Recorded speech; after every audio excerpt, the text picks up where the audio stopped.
নমস্কার, আপনারা দেখছেন আধ্যাত্মিক ভারত, ভারত পৃথিবীর শান্তির কথা বলে। আমাদের মহানবী হজরত মোহাম্মদ সাল্লাল্লাহু আলাইহি সাল্লাম হেরা পর্বতে 15 বছর 3 মাস 21 দিন নিরালায় নির্জনে সাধনা করেছিলেন। তারপরে তিনি সিদ্ধি লাভ করেছিলেন। তিনি কোনো মসজিদে নামাজ পড়ে সাধনা লাভ করেননি, কিন্তু আমাদের মৌলানা মৌলবীরা এই নিরালায় নির্জনে একা একা সাধন ভোজনের কথা বলেননি।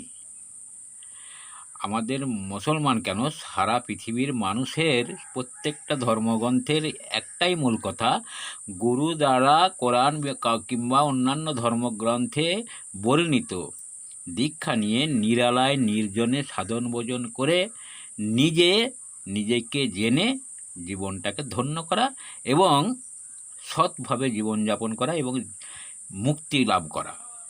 কিন্তু মৌলানা মৌলবীরা এই নির্জনে নিরালায় সাধন ভোজন করার কথা বলেননি, যেটা আমাদের ফরজ বা সুন্নত। ধন্যবাদ। আজ এই পর্যন্ত। সবাই সুস্থ থাকবেন, ভালো থাকবেন। আধ্যাত্মিক ভারত, ভারত পৃথিবীর শান্তির কথা বলে।